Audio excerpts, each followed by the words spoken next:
Donc bonjour à tous, je remercie d'abord Nicole Frazel de nous avoir permis de venir vous faire cet exposé. J'ai donc réalisé cet exposé avec ma collègue Ingrid de Bourges, qui ne peut pas être présente aujourd'hui, mais on lui fait un grand bonjour et je la remercie également. Donc, je suis Maëlle Detry, je suis kinésithérapeute, je travaille aux cliniques universitaires à Saint-Luc, à la clinique du sein et en exercice médecine, avec Madame de Bourges et Monsieur Fizen qui intervient également dans cette journée. Et je travaille d'autre part dans la prise en charge, toujours pour les patientes atteintes de cancer du sein, au cabinet Ancrage, à Otigny. Aujourd'hui, on m'a demandé de vous parler donc du patient oncologique, de sa prise en charge kinésithérapeutique. Donc, je vous présente un petit peu le programme qui arrive. Donc, en introduction, je vais vous parler un peu, reprendre un petit peu certains chiffres vis-à-vis du cancer qui vous seront utiles pour de temps en temps informer vos patients, leur entourage et justifier également vos prises en charge. On passera ensuite sur les traitements et leurs spécificités dans la prise en charge du patient. Le patient sera présenté lui-même avec ses symptômes et l'adaptation vis-à-vis de notre prise en charge kinésithérapeutique. Et puis, je développerai un petit peu plus le kiné en cancérologie. On fera un bref point sur la spécificité du patient oncogériatrique. Ensuite, on aura le projet thérapeutique et notre rôle en tant que thérapeute physique, l'éthique du thérapeute physique et enfin l'équipe pluridisciplinaire et quel lien devons-nous avoir par rapport à notre patient dans une équipe pluridisciplinaire. Je conclurai brièvement tout cet exposé, mais on a beaucoup de choses à aborder. On m'a demandé de faire les questions-réponses par la suite, donc à la fin de l'exposé, je reprendrai les questions qui ont été posées et tenterai d'y répondre. Donc voilà, je vais commencer par les principaux faits cités par l'OMS. Ce sont des chiffres de 2015. Donc en 2015, on a 16% de la mortalité mondiale qui est liée au cancer. En 2013, ce chiffre s'élevait à 13%. Donc malgré les progrès médicaux et de prise en charge du cancer, il y a quand même une légère augmentation de la mortalité liée à cette maladie.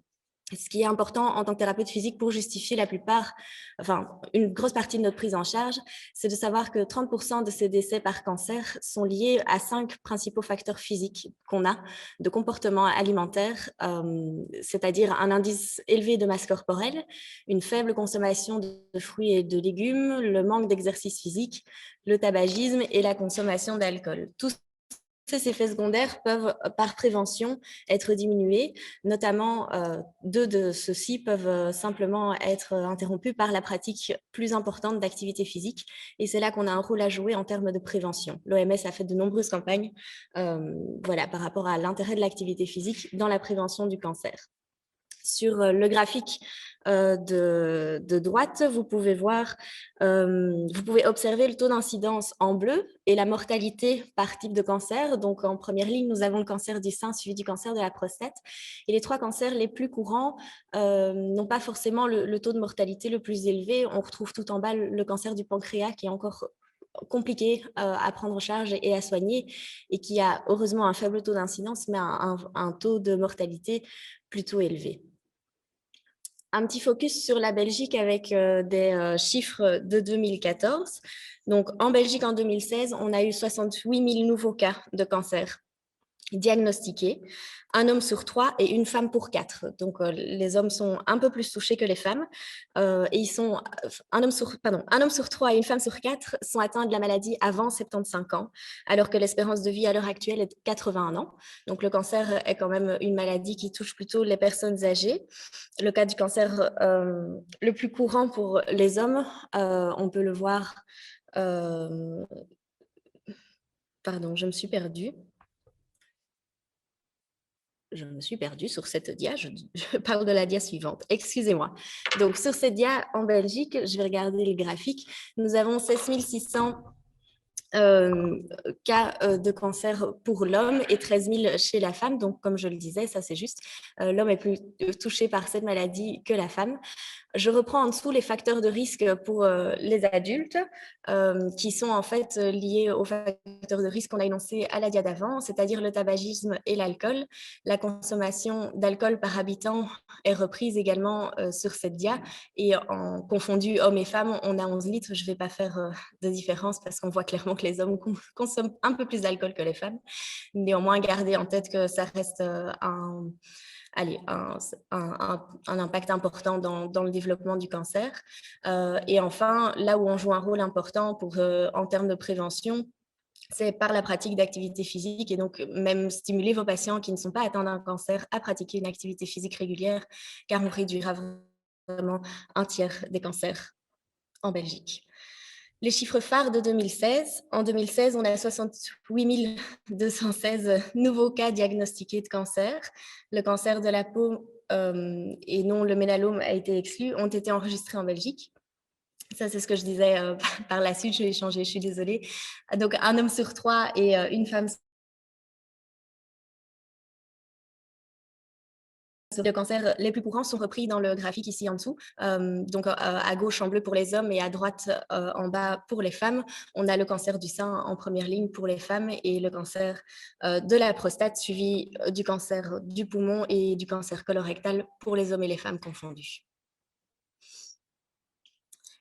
Un exemple particulier que j'ai décidé de prendre aujourd'hui, c'est l'exemple du cancer du sein, ça reste ma spécialité. Donc, on va en parler tout au long de l'exposé. Je vais à chaque fois vous faire un petit focus.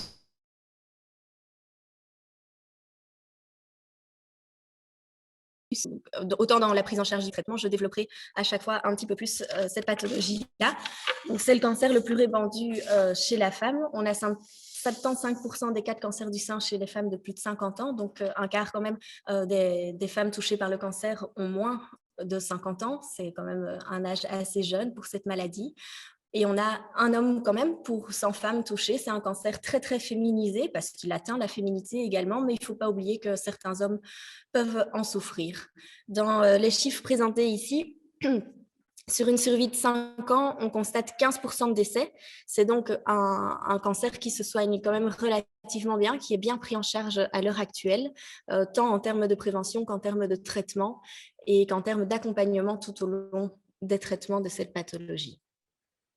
Je vais maintenant un petit peu vous énoncer les 7 symptômes d'alerte du cancer en général, donc tout cancer confondu. On peut les retenir grâce aux moyens mémotechniques du mot indice. Le I pour l'induration ou la grosseur du sein, ou une grosseur qui se développe ailleurs et qui n'était pas là avant. Le nouvel aspect de verrues ou de grains de beauté au niveau cutané. Un dérangement des fonctions intestinales ou urinaires. Une indigestion ou une difficulté à avaler pour tous les cancers ORL, une cicatrisation interminable d'un boubou, un enrouement et une toux persistante, et enfin des saignements ou écoulements anormaux. Il y a aussi d'autres symptômes qui peuvent être associés à un début de cancer et pour lesquels on doit rester vigilant. Néanmoins, ils sont beaucoup plus généraux. Ce sont une perte de poids, une fatigue intense et enfin une prise de sang qui interpelle et qui nécessite qu'on investigue plus loin pour poser un diagnostic de cancer. Je vous prends ici l'exemple plus spécifique concernant les signes cliniques par rapport au cancer du sein. Alors, j'ai repris la dia en dessous avec les 12 citrons qui représentent les 12 signes du cancer du sein. Je trouve que c'est une image qui peut être aussi interpellante et qui parle beaucoup pour mettre dans vos salles d'attente, tout simplement, et sensibiliser les gens à qu'est-ce qui peut mettre en évidence un cancer du sein. Je vais les énoncer ici. Donc, on a une boule ou une grosseur inhabituelle, un changement au niveau du mamelon ou une anomalie, un écoulement, de l'eczéma, changement de coloration, de la peau autour, une rétraction cutanée, un gonflement des ganglions qui peuvent, dans la zone du sein, donc au niveau claviculaire, au niveau ganglionnaire, axillaire. Enfin, une rétraction cutanée, donc la peau qui change d'aspect, le gonflement des ganglions sous l'aisselle ou la clavicule, une douleur qui est rarement un signe de cancer du sein. Néanmoins, les patientes le rapportent parfois. J'avais mal et j'avais l'impression que quelque chose était anormal dans mon sein. Et enfin, l'autopalpation qui est quand même des meilleurs moyens de diagnostic, mais qui est très, très anxiogène pour les patientes en général et pour les femmes en général. S'autopalper est compliqué, il faut le faire tous les jours. Et du coup, ben, on va constater une anomalie ou une différence parce qu'on va mieux connaître son sein personnellement. Néanmoins, ça reste quand même un geste assez anxiogène de devoir se palper tous les jours et de se dire est-ce qu'il y a peut-être un cancer, je sens une boule. Surtout que la glande mammaire varie énormément au cours du cycle menstruel. Donc, on ne sent que des boules quand on palpe une glande mammaire. Ça ne doit pas être trop insisté par rapport aux femmes. Ce qui est important, c'est chez votre gynécologue, avec votre rendez-vous annuel, de lui demander de palper vos seins et de vérifier. J'en viens ici à quelque chose de plus technique, qui est la classification de TNM qu'on retrouve dans les poses de diagnostic de tout cancer. C'est quelque chose d'international, donc c'est quelque chose qui est pratiqué dans tous les pays.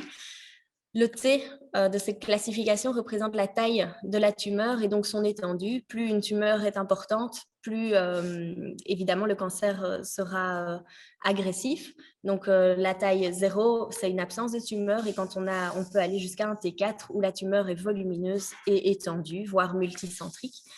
Le N représente le nombre de ganglions. Donc, c'est l'intérêt de savoir si les ganglions ont déjà été atteints et envahis par le cancer ou non. Le N0 représente une absence de propagation vers les ganglions lymphatiques et on peut aller jusqu'à un N3 qui a un haut degré de propagation vers les ganglions lymphatiques. Et enfin, le M qui représente le nombre de métastases quand on pose un diagnostic de cancer via un dépistage et ensuite surtout la biopsie. C'est la biopsie qui va poser votre diagnostic. La métastase, pour voir s'il n'y a pas de métastase ailleurs, on fait un bilan d'extension. Donc, on va faire passer scanner, IRM, etc. à la patiente afin d'observer les autres organes s'ils ne sont pas atteints de métastase. Si on ne trouve rien, il y aura un M0, une absence de métastase, et puis un M+, souvent on le manifeste comme ça, ce sont des métastases présentes dans ce cas-ci. Enfin, pour savoir où on doit chercher, je vous ai mis ici par cancer les sites de métastase préférentiels afin de savoir quel organe on doit aller observer. Donc, pour le cancer du sein, les cibles de la métastase, j'en ai oublié un, je le vois maintenant. C'est au niveau du poumon, du squelette, du foie et au niveau cérébral. On peut retrouver des métastases dans un cancer primaire du sein. Dans un cancer du poumon, on peut retrouver des métastases au niveau du foie, du cerveau, au niveau des surrénales, au niveau du squelette, donc des métastases osseuses. Et par rapport au poumon opposé, on peut retrouver des métastases aussi dans cet organe-là. Pour le cancer colorectal, on va chercher des métastases au niveau foie et poumon. Pour le mélanome, au niveau du poumon, du foie, du cerveau. Pour le cancer de la prostate, chez les hommes, on trouvera des métastases osseuses. Et enfin, pour les voies aérodigestives supérieures, on trouvera soit une deuxième localisation. Donc, pour un cancer au niveau de l'œsophage, on peut trouver une métastase au niveau de la langue et ce genre d'organes-là. Et enfin, au niveau pulmonaire également, les métastases peuvent aller se mettre avec un cancer primaire des voies aériennes supéro-digestives.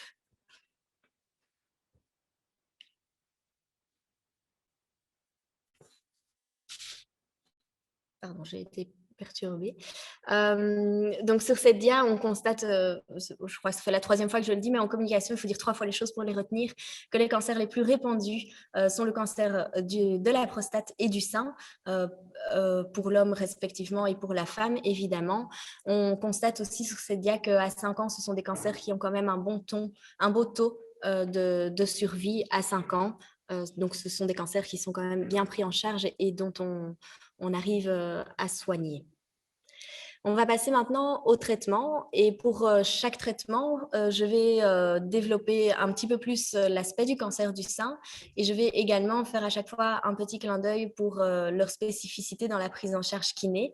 Néanmoins, je reviendrai avec le rôle du kiné et donc notre job dans la prise en charge d'un patient oncologique plus tard. Donc, ce sera vraiment à chaque fois des petites remarques. C'est compliqué aussi parce que d'autres orateurs vont développer certains sujets que j'aborde ici. Donc, je les ai effleurés, je les énonce et je laisserai mes collègues en parler plus sérieusement dans la journée.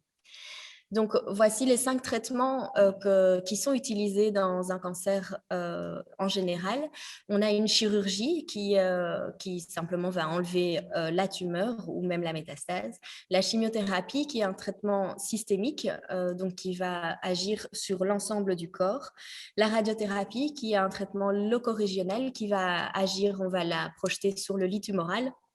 L'hormonothérapie qui a un traitement systémique, et enfin les traitements ciblés qui sont des traitements assez nouveaux qu'on utilise surtout pour la survie à long terme et pour majorer l'effet des autres traitements, l'effet d'une chimiothérapie ou ce genre de choses. Donc je vais reprendre chacun de ces traitements à notre aise. Donc la chirurgie tumorale et en kiné, une chirurgie n'est pas spécifique à un patient oncologique. On peut avoir une chirurgie pour toute autre chose. Ça reste une chirurgie, et dans toute chirurgie, on va avoir une prise en charge kiné préopératoire qui est intéressante, mais également post-opératoire. Une chirurgie peut être conservatrice, où on retire uniquement la tumeur. Malheureusement, parfois, elle est mutilante. On est obligé de retirer l'organe ou le membre entier, et ça a un impact réel sur le psychologique et le schéma corporel de nos patients. La prise en charge kiné en préopératoire est principalement importante pour la préparation cardio-pulmonaire à la chirurgie. On retrouve des intérêts de le faire dans les chirurgies pulmonaires, dans les chirurgies digestives et dans les chirurgies gynécologiques, tant au niveau de la longueur de l'opération, être suffisamment préparé au niveau cardio-pulmonaire à une longue opération va favoriser plusieurs choses. Tout d'abord, le temps d'hospitalisation va être moins long, ce qui est malheureusement à l'heure actuelle intéressant pour les hôpitaux, mais on est mieux chez soi qu'à l'hôpital. Donc pour le patient, c'est quand même une faveur à lui accorder. Il réduit le taux de morbidité post-opératoire et le taux de complications qu'on peut avoir après de longues interventions chirurgicales. 4 semaines sont suffisantes pour améliorer la saturation en oxygène et la capacité cardio-pulmonaire de nos patients, et pour changer un comportement physique et améliorer la distance de marche du patient et sa mobilité. Donc, 4 semaines, c'est parfois le temps entre le diagnostic et la programmation de la chirurgie. Alors, c'est très compliqué de prendre en charge un patient dans ce timing-là, car on vient de lui annoncer qu'il est atteint d'un cancer, qu'il va subir une grosse opération, et on l'envoie faire de la revalidation avec un kinésithérapeute. C'est des patients qui doivent être coachés, pour qui on doit expliquer l'intérêt de le faire et que ça va les aider réellement après l'intervention. Donc voilà, il y a un réel intérêt à remettre physiquement un patient en route, surtout s'il est déconditionné déjà avant l'intervention. On recule même parfois à l'intervention d'1 ou 2 semaines pour permettre ce timing-là si le patient présente un réel déconditionnement physique. La prise en charge en post-opératoire, elle va consister en 4 plans. La première, c'est la gestion de la douleur post-opératoire en aigu, est très très importante. Une douleur post-opératoire en aigu mal prise en charge peut se chroniciser chez le patient. Alors en aigu, qu'est-ce que ça peut être comme douleur? C'est une douleur cicatricielle, une douleur inflammatoire. Déjà, expliquer la douleur au patient va diminuer sa douleur. Il sait pourquoi il a mal, et ce sera plus facile pour lui de l'accepter. Néanmoins, les antidouleurs doivent être prescrits pour ce genre de prise en charge. Et enfin, une douleur chronique peut être liée à une adhérence cicatricielle la plupart du temps. Et là, on a un rôle plus important à jouer sur les douleurs chroniques pour pouvoir les apaiser, voire les soigner. En point 2, on a les adhérences et les cicatrices qui vont, d'une manière post-opératoire assez proche, limiter les mouvements et donc limiter la fonctionnalité du patient. Et à plus long terme, une cicatrice peut être douloureuse, peut tout à fait limiter un mouvement également à plus long terme. Mais les cicatrices sont souvent pas prises en charge parce que le patient ne se rend pas compte quel impact ça a sur sa mobilité. Et donc, en tant que kinésithérapeute, il est important d'aller toujours vérifier comment va la cicatrice, comment bouge la cicatrice. J'y reviendrai également sur ce point. Au niveau de la perte fonctionnelle que peut provoquer une chirurgie, on est là pour récupérer la fonctionnalité du patient. Dans le cas, par exemple, des lobectomies, on a une perte d'amplitude respiratoire assez importante. Donc, on va devoir prendre en charge cela. Il faut réagir pour aider le patient. Et enfin, en dernier point, la lymphadénectomie, qui est la chirurgie ganglionnaire si le ganglion a été envahi ou atteint, qui peut provoquer à plus long terme des œdèmes, des douleurs et à court terme une crainte et une anxiété des patients. On retrouve les lymphadénectomies beaucoup dans le cancer du sein. J'y reviendrai et je développerai, mais c'est important en post-opératoire de prévenir vos patients de ce qui peut se passer et de ce qui peut leur arriver, de ce qui va leur arriver pour qu'ils soient au courant et diminuer leur anxiété par rapport à ça. L'exemple pour le cancer du sein, donc ici, je vais développer un petit peu plus les types de chirurgies différentes dans le cancer du sein. On a d'abord la chirurgie mammaire réellement, qui peut être une tumorectomie ou une quadrantectomie. Dans ce type de chirurgie, on va retirer la tumeur et une zone de marche saine. C'est ce que vous pouvez voir sur la deuxième dia, il y a un petit cercle autour. On va toujours prélever une marge de sécurité autour de la tumeur. La dernière image sur votre droite, en fait j'ai une souris donc je crois que je peux vous montrer, voilà, parfait. Sur cette image-ci, elle est très intéressante car elle montre l'impact de la tumorectomie.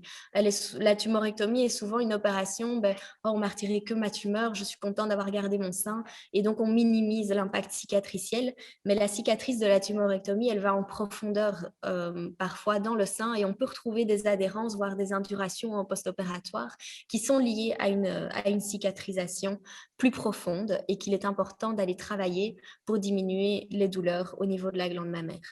On a ensuite la chirurgie de mastectomie, d'ablation, dit aussi de mammectomie.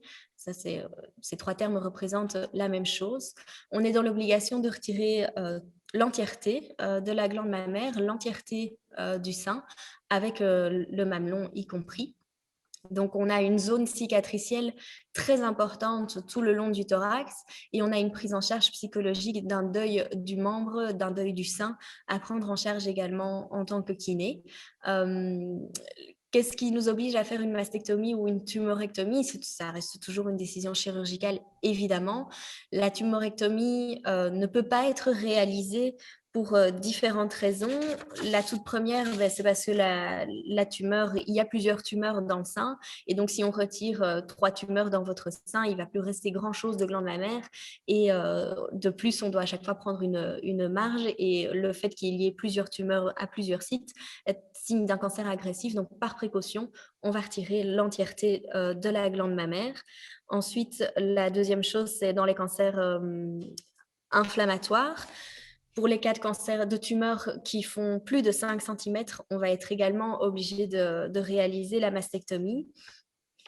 Si la tumeur est grosse par rapport à la taille de votre sein, évidemment, dans le même cas où il y a plusieurs tumeurs dans votre sein, on va devoir retirer l'entièreté du sein. Et ensuite, dans notre dernier cas, ce sera s'il y a une récidive de la maladie, malheureusement, on va par précaution également plus se diriger vers une mastectomie. Tout ceci est quand même discuté avec la patiente et on a parfois différentes orientations de traitement qui peuvent éviter une mastectomie, notamment de faire la chimio avant l'intervention. On peut réduire la tumeur qui fait plus de 5 cm pour tenter d'aller vers une chirurgie conservatrice du sein. J'en reviendrai également par la suite. On a ensuite la chirurgie ganglionnaire qui constitue le fait de retirer un ganglion ou bien de retirer l'entièreté des ganglions. Je vais d'abord vous expliquer un petit peu la technique du ganglion sentinelle. Le ganglion sentinelle est le principe d'injecter de l'encre dans la tumeur afin de voir quel est le premier ganglion atteint par le cancer. On va retirer ce ganglion et en péropératoire, on va l'analyser tout simplement pour savoir s'il est envahi. S'il n'est pas envahi, le ganglion en second plan de la deuxième chaîne ne doit pas forcément être retiré. Et donc, ça nous permet d'avoir un geste axillaire beaucoup moins invasif ou à l'époque où on devait retirer tous les ganglions par précaution alors que ce n'était pas forcément nécessaire. Donc, la technique du ganglion sentinelle est quand même une technique assez révolutionnaire par rapport à l'impact sur le lymphodème dont peuvent souffrir les patientes par la suite. Enfin, le curage axillaire est le principe d'aller retirer tous les ganglions de la chaîne mammaire au niveau du creux axillaire. S'il y a un envahissement au niveau des ganglions cervicaux ou au niveau des ganglions de la chaîne mammaire interne, ce sont des chirurgies beaucoup plus complexes et beaucoup plus importantes et impactantes. Néanmoins, heureusement, elles sont rares, mais le curage axillaire est souvent associé au fait de retirer tous les ganglions du creux axillaire. Ça augmente évidemment l'impact sur la possibilité de développer un lymphœdème en post-opératoire. Du coup, je vais laisser quand même mon collègue en parler cet après-midi. C'est lui qui vous expliquera tout sur le lymphœdème. Donc, je vais lui laisser cette partie-là.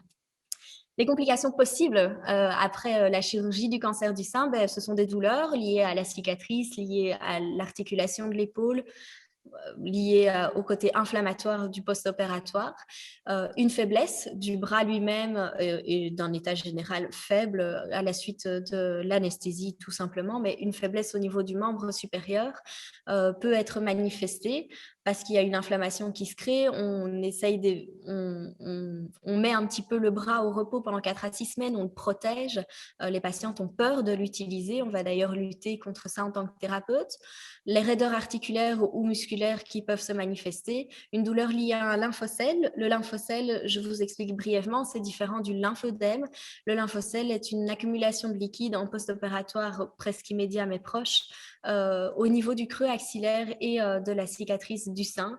C'est vraiment une cavité dans laquelle est maintenu le liquide. Ça ne sert à rien de drainer. La seule solution, c'est de venir ponctionner ce liquide et on le ponctionne quand il y en a beaucoup et qu'on risque une infection parce que malheureusement, plus on ponctionne, plus le corps produit du liquide. Donc, on entretient un petit peu ce lymphocèle. Normalement, le corps va prendre le relais et drainer ce lymphocèle tout seul. Néanmoins, s'il est dérangeant pour la patiente et douloureux, on va aller le ponctionner pour solutionner.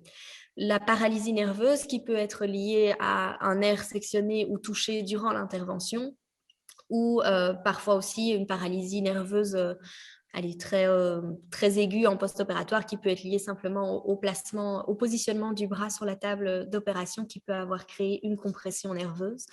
L'engourdissement de la main qui est lié à l'inflammation post-opératoire du sein. Souvent, les patients nous disent « Oui, mais vous expliquez que c'est un signe du lymphœdème. Alors, j'ai déjà un lymphœdème. » Non, les lymphœdèmes se manifestent très rarement en post-opératoire. Et normalement, c'est quand cet engourdissement va partir dès la première semaine post-opératoire. Et enfin, le lymphœdème qui est une complication post-opératoire, mais plus loin dans le temps, la plupart du temps. Je ne dis pas que ce n'est pas possible d'avoir un lymphœdème en post-opératoire, mais toutes ces complications possibles de la chirurgie ont une répercussion très importante sur la fonction du membre supérieur et donc sur la qualité de vie de nos patientes. Je passe ensuite au deuxième type de traitement qui sont les chimiothérapies. Les chimiothérapies c'est donc un traitement systémique, un traitement qui va, entre guillemets, avoir un impact sur l'entièreté de notre système et de notre corps, mais sur le cancer et la tumeur en elle-même, évidemment. Les chimiothérapies ont différents impacts. Je vais ici développer quand même les différentes toxicités qu'elles peuvent avoir. Donc, elles peuvent avoir une toxicité au niveau hématologique sur 3 types de cellules sanguines. Elles peuvent provoquer une neutropénie qui signifie une diminution des globules blancs. Donc, ça veut dire que votre patient va plus facilement se choper le moindre petit virus qui traîne ou la moindre petite infection auquel le corps peut être confronté. Donc, c'est important, du coup, dans notre prise en charge, d'avoir une hygiène et de choisir les bonnes infrastructures. Et la surveillance de la température est un réel point d'appel. Donc, c'est une réelle urgence. Un patient en chimiothérapie qui a une température, c'est les urgences directement. Ne conseillez jamais à un patient, ou bien si vos patients vous disent oui, j'avais un peu de température ce matin, mais j'ai pris un Dafalgan, ça va mieux. C'est tant mieux si ça va mieux pour lui, mais envoyez-le directement aux urgences car c'est vraiment une prise en charge importante. C'est qu'il y a une infection à laquelle le corps essaye de combattre et il faut agir vite. La thrombopénie qui est une diminution des plaquettes, donc le patient va avoir un trouble de coagulation. Le risque majeur est présent lorsqu'on a moins de 20 000 plaquettes présentes. Alors là, c'est simplement sensibiliser le patient. J'ai encore eu une patiente, oui, qui pratiquait la motocross et qui me dit: «Oh, ce week-end, je vais chez mon papa, on va faire de la motocross.» Et j'ai dit: Attention, je vais regarder ta prise de sang parce que la motocross, je crois que tu vas devoir la mettre de côté pendant tes chimiothérapies, car en thrombopénie, ben, si elle tombe, elle risque une réelle hémorragie. Et donc, c'est quand même important de les interpeller sur ce genre de choses. Alors, je prends l'exemple de la motocross. Heureusement, c'est plutôt rare comme pratique sportive, mais on va aussi avoir une réflexion par rapport aux activités physiques que le patient pratique ou que l'on peut proposer par rapport au risque d'hématome et au risque d'hémorragie. Donc, on va éviter que notre patient pratique de la boxe. On va éviter ce jour-là de travailler l'équilibre et d'avoir un risque de chute plus important, etc. Enfin, l'anémie, qui est la diminution des globules rouges. Un taux normal d'hémoglobine se situe entre 12 et 16 et on va proposer une transfusion au patient. Enfin, on ne va pas lui proposer, on va lui faire une transfusion à partir de 8 d'hémoglobine. Néanmoins, entre 8 et 12, il peut déjà avoir des symptômes qui sont l'essoufflement et il faut tenir vigilance par rapport à l'épuisement cardiaque. Il faut l'expliquer au patient car il doit respecter cet essoufflement afin de ne pas épuiser le muscle cardiaque. Et enfin, tenter de lui mettre de l'oxygène ne résoudra pas le problème car l'anémie est un problème d'hémoglobine. Donc, vous pouvez apporter plus d'oxygène, mais il n'y a pas assez de wagons pour la transporter et l'amener aux organes qui en ont besoin. Donc, ça va peut-être soulager le patient légèrement, mais normalement pas. Et ce n'est pas quelque chose à faire, ça ne va pas vous aider. La chimiothérapie a également une toxicité au niveau des différents organes. Je vais les reprendre brièvement par la suite. Donc, on peut avoir une toxicité cardiaque qu'on retrouve surtout avec les types de chimiothérapie des anthracyclines et de l'herceptine. Une toxicité au niveau des poumons, des infections fibroses pulmonaires, au niveau digestif, neurologique central et périphérique, d'un point de vue musculaire, rénal, cutané, hépatique et parfois gonadique sont possibles. Au niveau cardiaque, je vais un peu plus le développer. Donc, la cardiotoxicité peut se déclarer durant le traitement, mais aussi jusqu'à plusieurs années après la thérapie. C'est une possibilité. À quoi est-elle due? Elle est liée à ce que la chimio s'attaque au myoblaste, à la fonction des myocytes, et entraîne du coup une nécrose du myocyte, donc de vos muscles. On constate également des fontes musculaires importantes chez les patients en chimiothérapie, mais une fonte musculaire aussi au niveau du muscle cardiaque. Donc, ça peut être lié à ça. Ça peut être aussi lié, ça provoque du coup une insuffisance cardiaque congestive, des vasospasmes induisant une ischémie du myocarde, des arythmies suite à des fibroses du tissu du cœur. Et ça a un incident indirect sur les voies de conduction, l'hypertension qu'on peut avoir chez certains patients. On va la constater comment? En monitorant notre patient. On va constater que pour un même effort qu'il faisait la semaine d'avant, il va avoir des pulsations beaucoup plus élevées. Alors, c'est pas grave, un cœur s'emballe, mais c'est à tenir à l'œil. Important aussi de respecter pour ne pas fatiguer le muscle cardiaque. Donc, il doit y avoir une connaissance de ce phénomène-là et une vigilance. Les patients sont également soumis à des examens cardiaques pendant leur chimiothérapie. Et c'est à nous, en tant que thérapeute, à faire un relais médical au niveau des oncologues. Il ne faut pas en abuser, mais il vaut mieux prévenir que guérir. Et donc, simplement signaler que les pulsations de votre patient sont plus hautes vraiment que la semaine passée et que ça persiste et que donc on s'interroge sur la fonction cardiaque tout simplement. Au niveau pulmonaire, le patient peut avoir des infections pulmonaires ou une fibrose pulmonaire. Ça peut également se produire à distance des traitements ou bien pendant les traitements en même temps.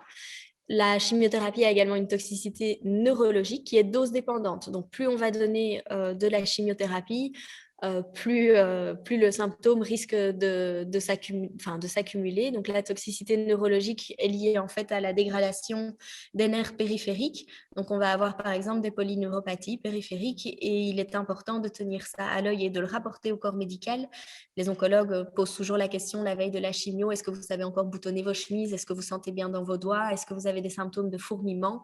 Car si la polyneuropathie s'installe de trop, on va adapter la chimiothérapie et donner une plus petite dose ou bien stopper la chimiothérapie plus tôt que prévu. La polyneuropathie périphérique peut se résoudre après les traitements.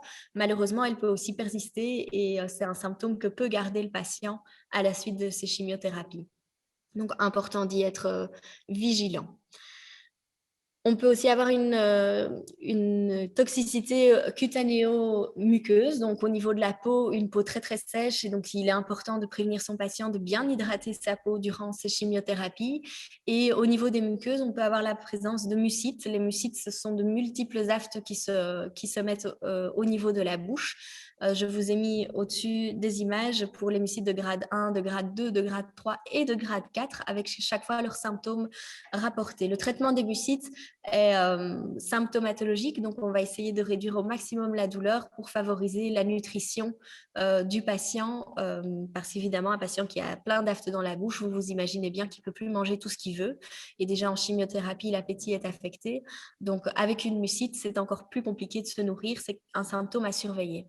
Le syndrome main-pied est un syndrome typique cutané des chimiothérapies. C'est simplement des douleurs et des limitations au niveau des points d'appui des extrémités. Donc, la paume de main va se retrouver très, très sèche, rouge, chaude, douloureuse, ainsi que la paume des pieds. Nous, notre adaptation, c'est limiter, quand le patient présente un syndrome main-pied, de limiter les pressions et les stimulations au niveau des mains et des pieds, éviter des travails d'agrippement, donc du rameur, de tenir des poids en main, des élastiques, travailler avec des élastiques, etc.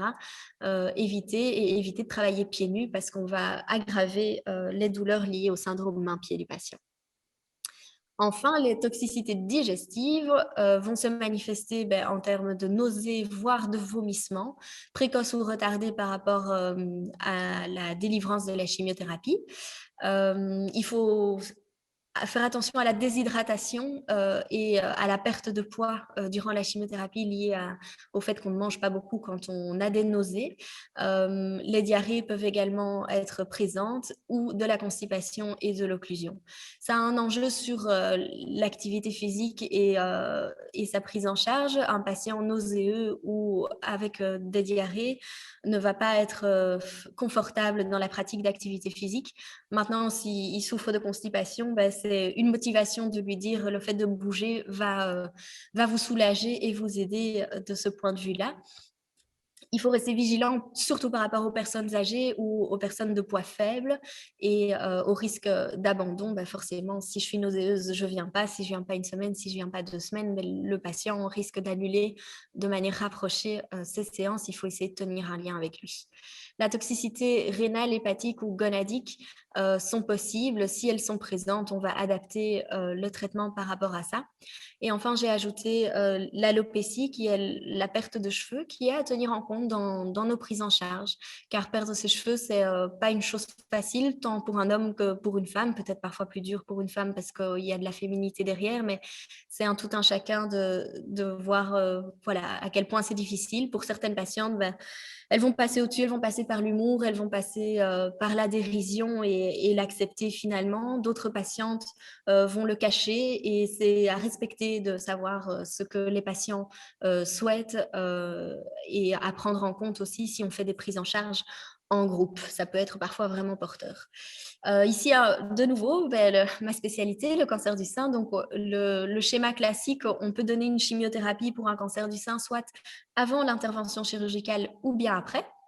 Avant l'intervention, le but de donner de la chimio est de deux intérêts.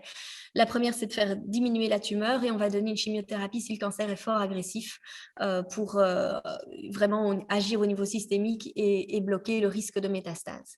Alors, je vous ai mis ici, les choses sont vraiment occupées d'évoluer par rapport à ça dans le cancer du sein. Les anciens protocoles constituaient 3 FEC et 9 taxols, mais de plus en plus, on retrouve le schéma post-opératoire, donc le schéma néoadjuvant, qui devient de plus en plus fréquent également en chimiothérapie adjuvante, qui est de 4C et de 12 taxols. Donc, on a juste retiré le fluorouracile, qui a apparemment moins d'intérêt à l'heure actuelle, et les études se tournent plus vers 4C, 12 taxols. Le taxotere est également abandonné. Le taxotere, c'était un taxotere toutes les 3 semaines, et on a préféré donner un taxol une fois par semaine, c'est une plus petite dose du taxotere, si vous voulez. Et du coup, les symptômes sont ils arrivent toutes les semaines, mais ils sont moins massifs, entre guillemets, et les chimios sont plus menée à bien. On a un intérêt vraiment de plus en plus à donner des chimios en néoadjuvant avant l'intervention parce qu'en fait, on peut constater si la tumeur répond à la chimiothérapie ou non, si elle est sensible à la chimiothérapie. C'est encourageant de savoir ça, de se dire mon cancer répond à la chimio, je ne fais pas ce traitement pour rien. Tandis que quand on le donne en post-opératoire, ben, on a zéro regard là-dessus. On sait que ça fonctionne dans un pourcentage, mais ça reste personne dépendante. Du coup, c'est un peu, on vous donne de la chimio au cas où des métastases sont parties quelque part. Et dans le cas de votre cancer, ben, ça peut se produire. Mais pour le patient, c'est quand même encourageant de savoir qu'il ne fait pas ce traitement que son traitement est utile, c'est une motivation supplémentaire. Il y a d'autres schémas évidemment qui existent et les choses évoluent à une vitesse assez conséquente. Tenez-vous au courant des protocoles de chimiothérapie pour deux raisons. La première, le patient va se sentir en confiance quand vous connaissez les protocoles plus ou moins de chimiothérapie, quand ça vous dit quelque chose, quand ça vous parle. Et la deuxième chose, pour savoir quels effets secondaires sont liés à quel type de chimiothérapie. Et du coup, moi, en tant que kiné, à quoi est-ce que je dois faire attention dans ma prise en charge. Ici, je vous ai remis un tableau. Donc, le fait qu'on a simplement retiré le fluorouracile, les EC ont au niveau moléculaire les mêmes effets secondaires. Je vous les ai repris dans un tableau et on pourrait changer de l'adaptation de la prise en charge du traitement en APA.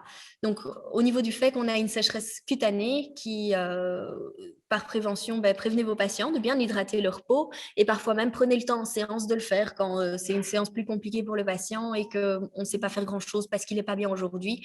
Et ben voilà, prenez le temps d'hydrater sa peau, ça lui sera utile. Les faits ont une toxicité cardiaque, donc il faut une vigilance, une surveillance et un retour médical si nécessaire.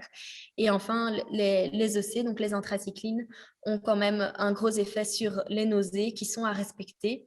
Pour les nausées, il n'y a pas 1000 solutions. Des antiémétiques sont donnés par les médecins, c'est prescrit aux patients durant la chimio même et par la suite, il peut en prendre. Il faut l'encourager à en prendre. Ensuite, il faut tester les choses qui fonctionnent et qui ne fonctionnent pas. Chez certaines patientes, certains types de positions augmentent la nausée, d'autres types de positions la soulagent. Travailler sur le dos avec des respirations profondes est souvent plus soulageante.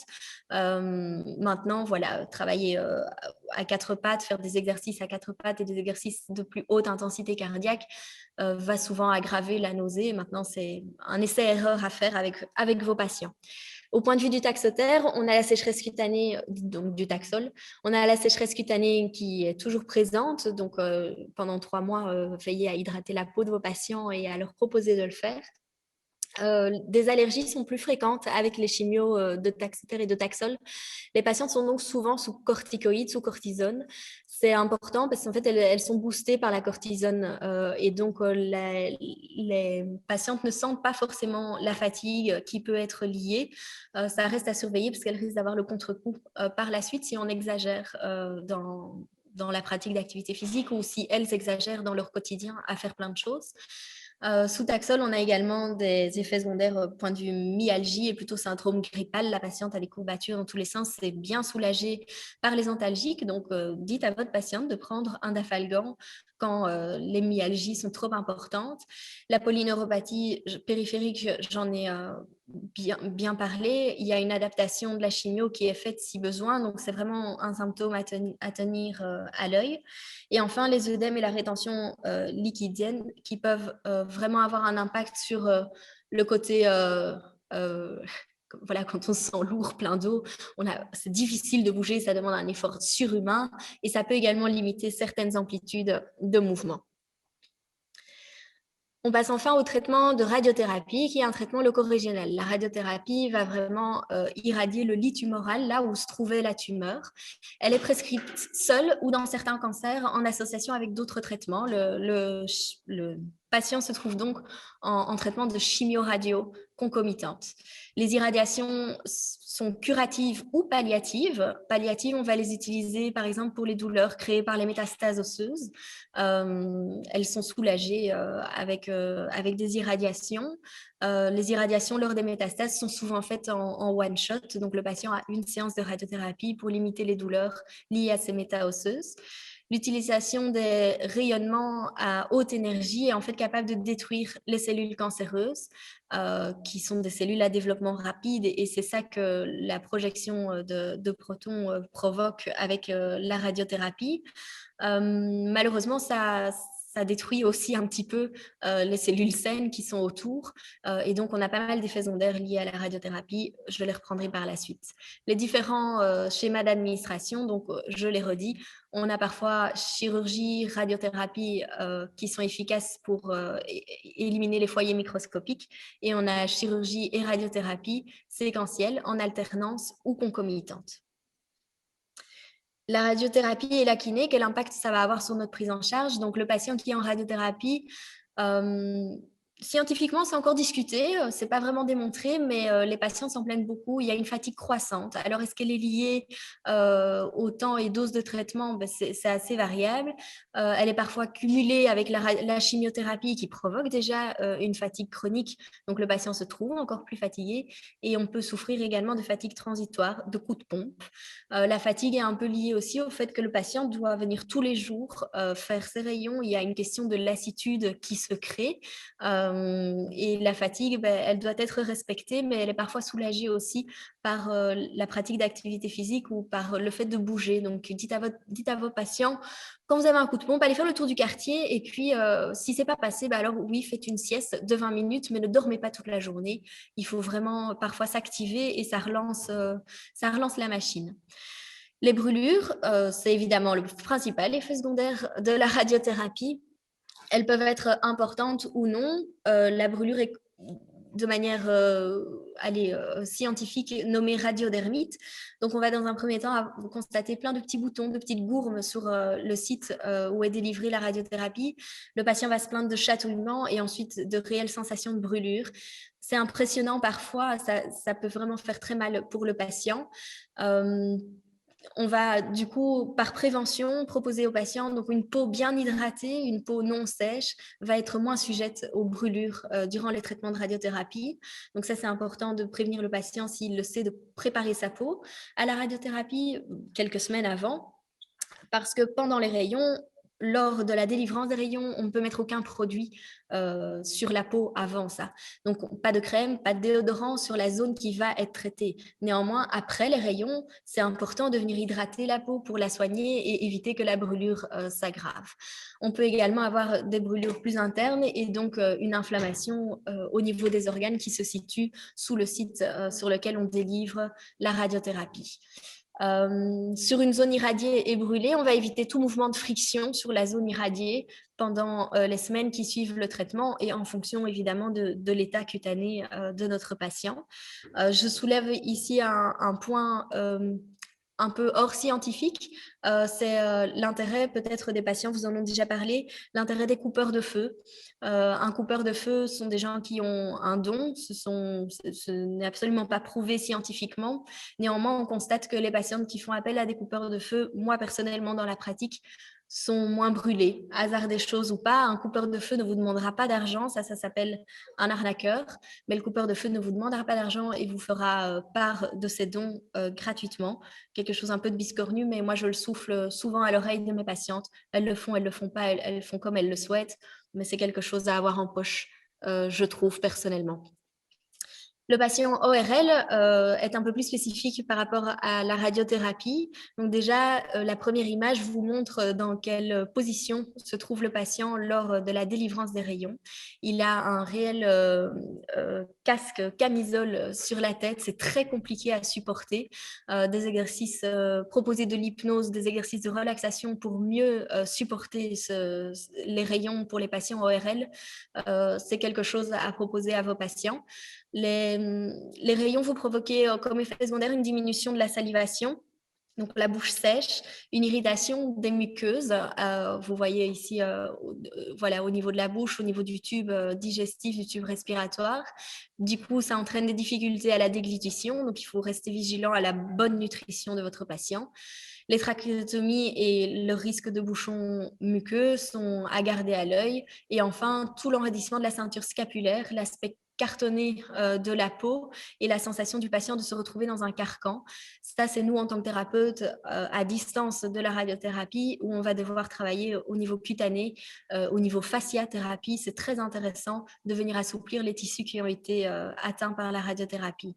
On a du coup, chez les patients RL en radiothérapie, une cachexie fréquente, donc une perte de poids importante, parce que c'est très compliqué de se nourrir quand on a une irritation des muqueuses. L'adaptation à l'activité physique, c'est la vigilance respiratoire, se sécuriser vis-à-vis de la trachéo qui va faire plus facilement des bouchons. Et enfin, une mobilisation articulaire, voire tissulaire. J'ai nommé la fasciathérapie tout à l'heure. C'est vraiment une corde à votre arc de pratiquer ça. Et enfin, la gestion de la douleur des zones irradiées pendant les traitements. Un autre effet secondaire plus à distance, c'est l'œdème post-radique. Donc, au niveau de la zone qui a été irradiée, il peut y avoir un œdème qui se développe à distance de la radiothérapie. C'est à tenir à l'œil et ça se résout dans le temps. C'est assez long dans certains cas, mais c'est quelque chose de possible. Et parfois, ça apparaît même 1 ou 2 mois post-radiothérapie. Le membre irradié se gonfle légèrement. Une irradiation d'un membre ou d'une partie d'un membre, on a une raideur qui peut se mettre au niveau de la capsule articulaire. Donc, si on irradie une épaule ou un sein ou ce genre de choses, l'épaule n'est vraiment pas loin. Donc, la capsule articulaire peut être touchée et fibrosée. Et on a aussi une fibrose qui s'installe de la zone musculo-cutanée. Donc, c'est important de maintenir la mobilité durant le traitement, mais par la suite de travailler cette élasticité musculo-cutanée. On a une cardiotoxicité si les rayons sont délivrés dans la zone cardiaque. Donc, l'irradiation médiastinale peut provoquer ce genre de choses. On associe du coup, on essaye du coup de diminuer la dose de la radiothérapie et on met souvent en concomitance avec la chimiothérapie parce que ça peut mener à des complications cardiaques survenant et persistant des années après le traitement. On peut également avoir une fibrose pulmonaire qui va entraîner un déconditionnement physique chez le patient. Et enfin, le lymphœdème, le risque est augmenté si le creux axillaire doit être irradié, le risque de lymphœdème est majoré. La radiothérapie est une partie essentielle du traitement locorégional. Dans l'exemple du cancer du sein, une tumorectomie va, dans la plupart du temps, être suivie d'une radiothérapie. Presque d'office, j'ose pas le dire, mais presque. Elle est indispensable après un traitement conservateur. Donc, parfois, après une mastectomie, on peut le retrouver aussi, mais après une tumorectomie, c'est quasi systématique. Le protocole est de 5 séances de radiothérapie par semaine pendant 3 ou 5 semaines, donc 15 séances de rayons ou 25. Ça dépend des protocoles. Il y a des études qui sont montrées pour essayer de vraiment comparer l'impact des effets secondaires et l'intérêt de faire 5 semaines de traitement ou non par rapport à 3 semaines. Ces études vont sortir, si elles ne le sont pas déjà sorties, dans pas longtemps. Les effets secondaires pendant les traitements, on a des brûlures, possibilité d'œsophagite. Donc, les patients qui vous disent « oui, j'ai comme ma gorge qui gratte, mal à la gorge », ça peut être une inflammation de la muqueuse de l'œsophage. Les effets secondaires, c'est principalement la brûlure au niveau du sein, mais je les ai déjà pas mal énoncés. On retrouve le lymphœdème, les problèmes articulaires au niveau de l'épaule et au niveau musculo-cutané. Les effets secondaires tardifs, une fibrose cutanée peut rester et avoir un impact sur la fonctionnalité du membre supérieur, et une fibrose pulmonaire peut également persister. J'espère que vous êtes toujours avec moi. C'est compliqué par Zoom d'avoir un échange, mais voilà, on espère pouvoir reprendre le présentiel bientôt. N'hésitez pas s'il y a un souci durant la présentation à lever votre main et notre appariteur Christophe pourra nous aider. Allez, je passe à l'hormonothérapie. C'est un traitement systémique également. C'est un traitement qui est souvent donné en post-chirurgie. Ce traitement est souvent long. On propose une hormonothérapie la plupart du temps entre 2 à parfois 10 ans. Certains protocoles proposent une hormonothérapie dans le cas de cancer métastasé à vie, parce que ça bloque vraiment le développement des métastases dans les cancers hormonosensibles. Les principaux impacts de l'hormonothérapie, ça va être l'ostéoporose. L'ostéoporose, c'est le fait que le remodelage osseux est déséquilibré. Donc, dans le remodelage osseux, vous avez les ostéoblastes qui construisent votre os et les ostéoclastes qui le mangent et qui le rongent et qui retirent les cellules osseuses. Et ce déséquilibre est que plus d'ostéoclastes sont plus actifs que les ostéoblastes. Et du coup, on a une fragilisation au niveau osseuse. Qu'est-ce que nous, on peut faire par rapport à ça? Donc, il y a une densitométrie osseuse qui est passée par le patient. On prescrit au patient de la vitamine D, ce genre de choses pour maintenir l'ostéoporose au maximum. Nous, ce qui est important, c'est d'être au courant du risque fracturaire lié au patient pour pouvoir adapter en fait nos séances. On va favoriser les exercices de choc. Alors, ça peut être un choc tant au niveau articulaire. Donc, par exemple, proposer, je vais le faire ici, ça va vous faire bouger un petit peu, mais proposer des coups de poing dans le vide et avoir un choc articulaire au niveau du coude peut favoriser la production des ostéoblastes. Mais les activités à choc dites, par exemple, une bonne marche où à chaque fois le talon vient taper sur le sol et est intense. On peut avoir aussi les chocs dans l'eau quand on fait de l'aquagym. Voilà, ce genre de choc-là stimule la production d'ostéoblastes et donc freine un petit peu l'ostéoporose, en tout cas la fait avancer moins vite. Les exercices avec mise en charge du poids du corps, on va essayer de les éviter. Et les exercices contre résistance sont plutôt conseillés. Les activités qui améliorent l'équilibre et la coordination, on va les travailler pour diminuer le risque de chute. Idéalement, le faire avant que votre patient soit dans un risque fracturaire plus important. Donc, il faut anticiper un petit peu les choses. Et les activités qui améliorent la posture, parce que si un os est fragilisé, ça correspond aussi au fait que le patient va se voûter. En plus, il y a un impact musculaire des traitements également. Donc, c'est important de venir travailler les exercices de posture. L'obésité sarcopénique, la chose la plus sexy de la Terre. Donc, c'est le fait de favoriser, que votre corps va favoriser la prise de masse grasse, mais associé à ça, une fonte musculaire. Donc, on se retrouve avec, il y a une autre image aussi très intéressante, mais un Schwarzenegger tout musclé qui devient un Schwarzenegger qui a tout qui pend partout. Autant dans le traitement pour les hommes, dans le cancer de la prostate, ils sont très souvent sous hormonothérapie que les femmes pour le cancer du sein. Au niveau corporel, il y a un réel impact sur l'image corporelle du patient, tant pour les hommes que pour les femmes. Les hommes se retrouvent avec un impact musculaire et des muscles qui se développent plus, voire qui fondent. Et la femme, c'est plutôt la prise de masse grasse qui l'ennuie. Et une femme va souvent prendre du poids à l'hormonothérapie. Du coup, j'en viens à ça. L'hormonothérapie est contrecarrée principalement par la pratique d'activité physique. Les spécificités, du coup, on va cibler les exercices aérobiques, donc les exercices de renforcement musculaire, mais le cardio-endurance reste important également pour d'autres choses. Et on va induire aussi une correction de la statique et donc du travail postural.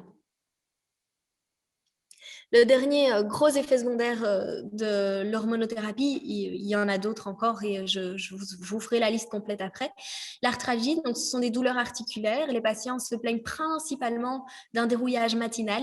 Le fait qu'ils ils se réveillent, ils ont 90 ans, voire 95. Et puis, milieu de matinée, ils passent à 80, 70. Et puis, à midi, ils se retrouvent enfin avec leur âge à eux. Les douleurs articulaires sont vraiment pénibles parce qu'elles sont quotidiennes et c'est parfois une réelle souffrance pour les patients. Dans le cancer du sein, on observe beaucoup d'abandon du traitement de l'hormonothérapie lié à ce symptôme, mais pas qu'à cet effet secondaire-là. Les spécificités et l'objectif de l'activité physique va lubrifier l'articulation. Donc, c'est important de dire à votre patient, mais bien sûr, des exercices de dérouillage matinaux, on fait tourner les poignets le matin, on ouvre les doigts le matin, on bouge les pieds, on fait des petits ronds avec les pieds, mais c'est quelque chose de normal, ça doit devenir un rituel, ça va les soulager.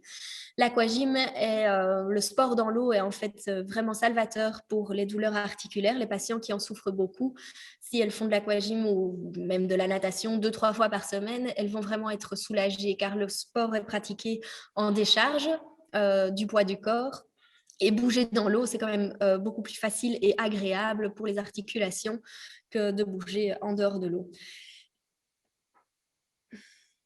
Voilà la liste presque complète, je crois qu'il en manquerait encore, des effets secondaires de l'hormonothérapie.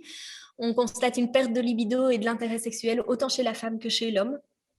qui sont des sujets parfois compliqués à manifester pour le patient. N'hésitez pas, en fonction de la relation que vous avez avec votre patient, de parfois questionner aussi à ce niveau-là, parce qu'on peut les orienter vers des solutions médicamenteuses ou vers un sexologue pour que ce genre de problème soit pris en charge. Donc, dans le même contexte, la dysfonction érectile chez l'homme. Une fatigue de coups de pompe est liée aussi, on peut la mettre avec des problèmes au niveau cérébraux, donc problèmes, troubles de la concentration liés aussi à la fatigue. Ces deux symptômes sont souvent mis ensemble et plaintifs pour le patient. Des bouffées de chaleur qui vont être soulagées par la pratique d'activité physique régulière. Je suis une prôneuse de la pratique d'activité physique. Les baisses de la capacité intellectuelle, la dépression. Beaucoup de patients se retrouvent sous antidépresseurs en même temps que leur hormonothérapie. C'est parfois une étape par laquelle elles doivent passer pour trouver leur équilibre, tout simplement. Une diminution de la force musculaire, donc ce qui fait partie de la sarcopénie, et une augmentation de la graisse abdominale, une baisse de l'activité physique et de la vitalité en général, et enfin l'ostéoporose qu'on a déjà énoncée. Dans le cancer du sein, je vais vous remettre ici deux petites dias sympathiques. Voilà, moi je trouve ça sympa à mettre aussi dans une salle d'attente parce que la patiente, elle va le voir. Et donc, ce sont les 7 nains de la ménopause qui représentent en fait les 7 effets secondaires importants de l'hormonothérapie. Et également, l'autre dia qui est un peu plus marrante, je trouve personnellement, mais ça permet d'amorcer un peu la discussion parfois avec vos patients, de dire ah ben je savais pas en fait que le fait d'avoir des troubles de concentration, j'arrive plus à me concentrer et je suis fatiguée tout le temps, faisait partie des symptômes et qu'est-ce qu'on peut faire pour y remédier, etc. Ça permet parfois de désamorcer la discussion. Voilà, quelque chose d'un peu plus scientifique. Je vais essayer d'être brève, concise et compréhensible. Parce que c'est un peu plus complexe. Dans le cancer du sein, on va donner l'hormonothérapie, évidemment, quand le cancer est hormonosensible. Et il y a deux types d'hormonothérapie qu'on va donner. Le premier type, c'est les anti-œstrogènes. Ce sont des médicaments qui entrent en compétition avec l'œstrogène même. Donc, ça ne supprime pas la sécrétion des œstrogènes, mais ils prennent la place au niveau des récepteurs présents à la surface des cellules. Et donc, ça bloque ainsi les effets de la stimulation des cellules cancéreuses qui vont alors arrêter de se développer. Ils sont proposés chez les femmes qui ne sont pas ménopausées préférentiellement, mais aussi chez les femmes ménopausées. Donc, on peut donner ce médicament aux deux types de patientes. Les inhibiteurs de l'aromatase n'agissent pas sur les œstrogènes directement. Ce sont des agonistes de l'ARH et de l'ALH. Chez la femme, on va les donner chez la femme qui n'est pas encore ménopausée, car ce traitement va bloquer la production des œstrogènes au niveau de l'hypophyse. Et donc, de manière naturelle, les œstrogènes sont produits de la puberté à la ménopause par les ovaires. Donc, votre patiente qui n'est pas encore ménopausée, on va bloquer cette production, ce qui va aussi permettre de pouvoir, avec accord oncologique, etc., de les arrêter si la patiente souhaite avoir une grossesse. Ça, c'est toujours un projet voilà, qui est en lien avec l'oncologue, de savoir quand est-ce qu'on va pouvoir permettre à cette patiente d'arrêter son hormonothérapie pour qu'elle puisse procréer et tomber enceinte. Mais c'est toujours voilà, fait avec l'oncologue. C'est toujours établi pour que le risque quand même d'un deuxième cancer soit plus ou moins contrôlé.